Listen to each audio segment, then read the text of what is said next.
For lesson 5, we look at multiplication of rational expressions. So again, we start off with rational numbers. When we are multiplying fractions, it says we can consider factors of the numerator and the denominator, and if there are common factors, we can reduce the numerator and the denominator by those common factors, and then we would multiply the numerators together and the denominators together. So if I look, for example, at question 1a, what I'm looking for is common factors between the numerator and the denominators. 7 and 10, 7 and 5, there are no common denominators. And the same thing with 1 and 10 and 1 and 5. So I would multiply straight across. And when I multiply straight across, I get 7 over 50. Whereas if I look at the second example, 9/10 multiplied by 5/6, I do have a common factor with 9 and 6. What's that common factor? 3. So if I divide both 9 and 6 by 3, I get 3 and 2. And then I have a common factor that exists between 5 and 10, which would be 5. So again, if I reduce those both by 5, oops, not 1 and 5, 1 and 2. And then I would multiply straight across, I would get 3/4. Your other option would be to multiply straight across before, in which case you would get 45 over 60. But then you would have to reduce 45 over 60 to 3/4. So finding those common factors and eliminating them first makes the multiplication easier. So we can use this method, this patterning, and we can extend it to rational expressions. So if we look first of all at monomials, where we have variables. So if I look at class example number 2, I want to simplify stating the restrictions on the variable. So again, I look for any common factors. So I look at my numbers. Do I have any common factors between the top and the bottom? So do I have common factors between 12 and 4? Not 12. Would be 4, yeah. So if I divide them both by 4, I would get 3 and 1. And then I look at common factors within my variables. So what I'm looking for is top to bottom always. So I have an x on the top, I don't have any x's on the bottom. I have a y on the top, and I have a y on the bottom, which means that they would cancel out. That's a common factor. Y divided by y, because that's really what this line is telling me to do, would equal 1. And then the same thing with the z squared and the z. So I would cancel out the z on the bottom, and I would cancel out one of the z's on the top. So now if I go through and I multiply, I have 3 times 3, which is 9, x times x, which would be x squared, and z. It would not be necessary to put over 1, because over 1 just is the same term. But I do need to put my restrictions of what what the variables can't equal. So I go back to my denominator. In my denominator here, I have a 4z. So what can't z equal? 0. And then I have, for the other denominator, I have a y. So y can't be equal to 0 as well. X, however, could be equal to 0 because it's on the top. And I can take 0 and divide it by a number. I just can't take a number and divide it by 0. So if we look at B, again, we'll start off with common factors. So if I look at the 5 and 40, what common factor do they have? 5. So if I reduce them or divide them both by 5, I have a 1 and 8. 35 and 14. 7. So if I divide by 7, I get 2. Divide by 7, I get 5. Then I can start looking at my variables. I have an a squared on the top and an a cubed on the bottom. So what's my common factor? A squared, which means the a squared on the top will disappear, and on the bottom I'll be left with just a. So if I cross off the 3, I'm not forgetting about the a. Then if I look at my b squared over b squared would cancel each other out. And then I have c to the power of 4 on the top, and I have what would be, in essence, c squared on the bottom. So the 2 c's on the bottom would cancel out 2 of the 4 on the top.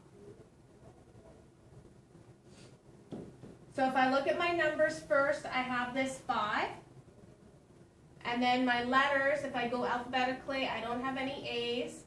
I have B, and then I have C squared. And then on the bottom, 2 times 8 would be 16, and then I have an A and a D. And then when I go to look at my non-permissible values, I have 14, B squared, C, and D. What can't B, C, and D equal? 0. If any of them equal 0, if D equals 0, this whole thing will equal 0. C equals 0, the same thing. And then over here with A, what can't A cubed equal? 0 again. So I have that A, B, C, and D cannot be equal to 0.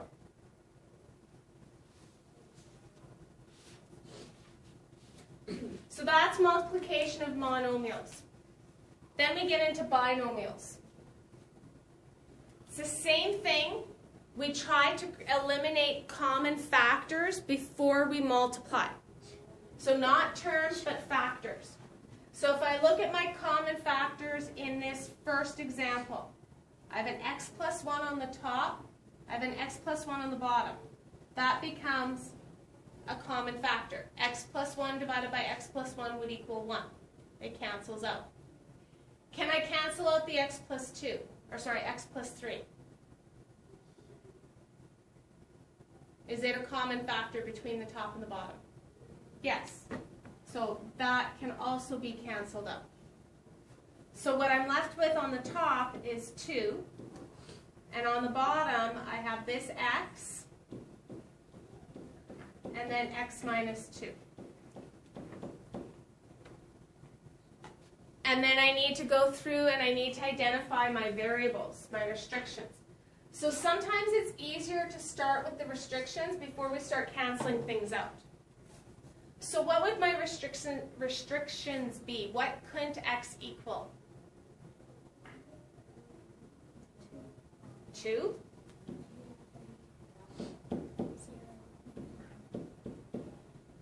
And then I could eliminate my common factors. And like yesterday when we were doing some of our addition and subtraction, if possible, we look to see if we can factor first.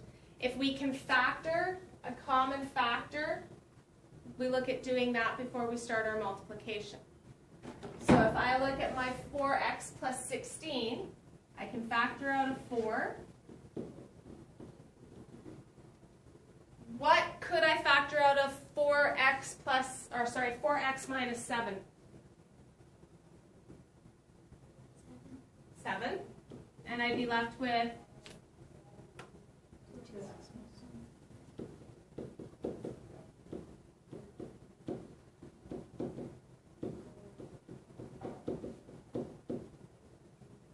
So I would start off by listing my my restrictions, my non-permissible values. So what can't x equal?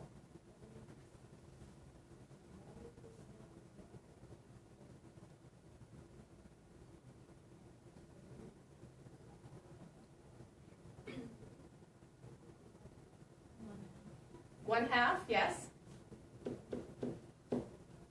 And -4. Now that I have my restrictions listed, now I can look at canceling out common factors. So my common factors, I have an x plus 4 here, and I have 1 out of the 2 on the bottom. So I just get rid of that exponent. I have a 2x minus 1 and a 2x minus 1. And I also sometimes, or I should check my 2 constants, my 2 numbers, to make sure that they themselves can be reduced as well. In this case, they can't. So I have 4 for the numerator, and the denominator would be 7 times x plus 4.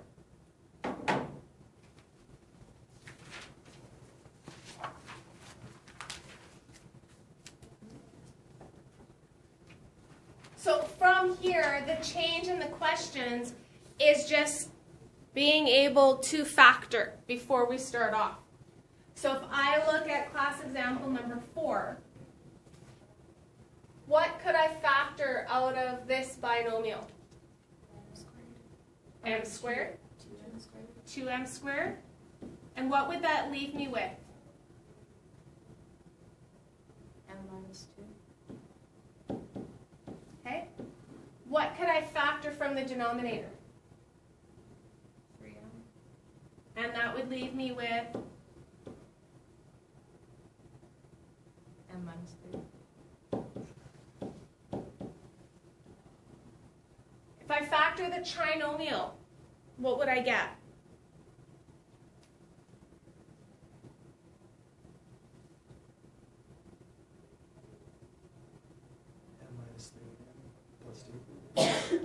M minus 3, m plus 2. And if I factor the denominator, what is the denominator? Difference of squares. Difference of squares, and what do I get when I factor it? M minus 2. So let's state our restrictions. What can't m equal? So we look at each of the factors of the denominator. Can't equal 0. Or 3. Or positive or negative 2. Good. Now what common factors can I cancel?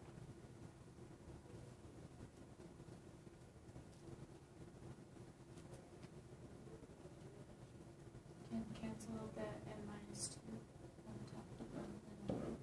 Okay. What else? M minus 3. And then the M plus 2. And the M side 3. And the m's right here. So this m would cancel out one of those. So what does that leave me with? 2 and divided by 3. Exactly. Or I could write it as 2/3 m. And then it would be important that the restrictions go along with that. M can't equal 0, 3, or positive and negative 2.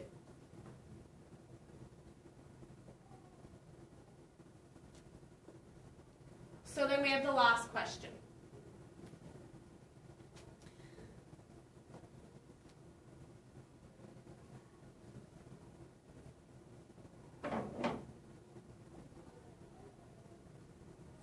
What do I do? Factor them first. Okay, so how could I factor a squared plus 8a plus 15? A plus 3 and A plus 5. Okay.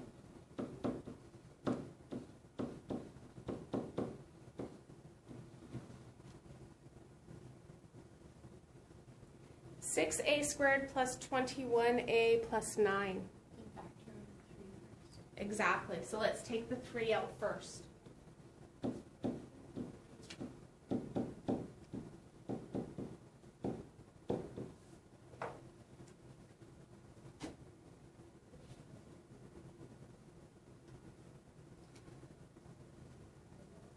A minus 4a cubed.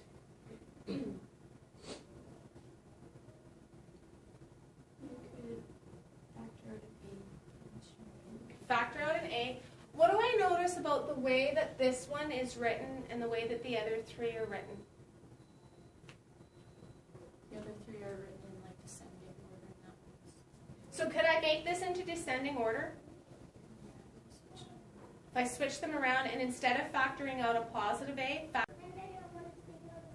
so if I factor out a negative a, this negative 4a cubed would become a positive 4a squared. And this a right here would then become negative 1. And now I have something written in descending order. If we look at the denominator, I can try factoring that using what I call that sight method, because I've got these nice prime numbers to work with. The only way that I can get a 2a squared is 2a times a. And the only way that I can get a 5 is 5 times 1. I just need to figure out where to put the 5 and where to put the 1. Negative 1 and then Why positive 5? because it would times with the 2 and we know positive 10. We have negative a. So positive 10 and negative 1 would give me my positive 9. Okay? Am I done factoring all of my numerators and all of my denominators? No. So I'd have to take a second step. So this a plus 3 and a plus 5.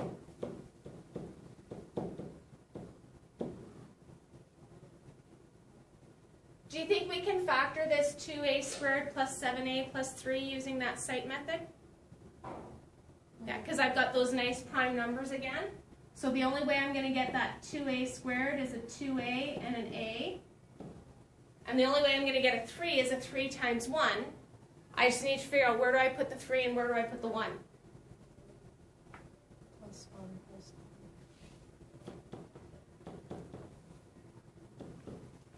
Okay? And 4a squared minus 1 is what? And when I factor that difference of squares, what do I get? 2a plus 1, 2a plus 1.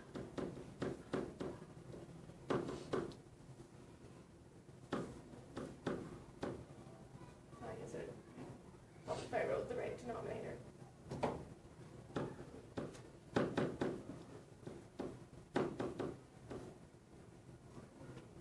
Now do I have everything factored as much as I can? Okay, so now I can look at my non-permissible values. What can't a equal?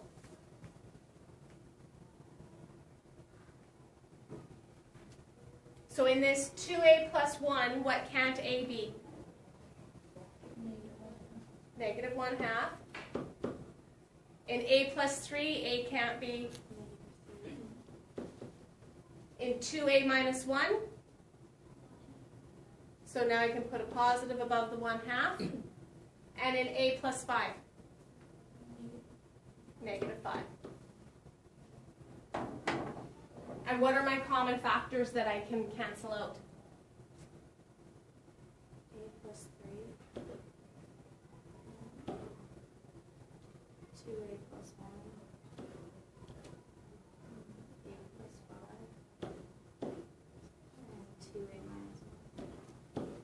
So what does that leave me with for the numerator? Negative a. Negative a, and the denominator? Over 3. Over 3. Or I could write it as negative 1/3 a.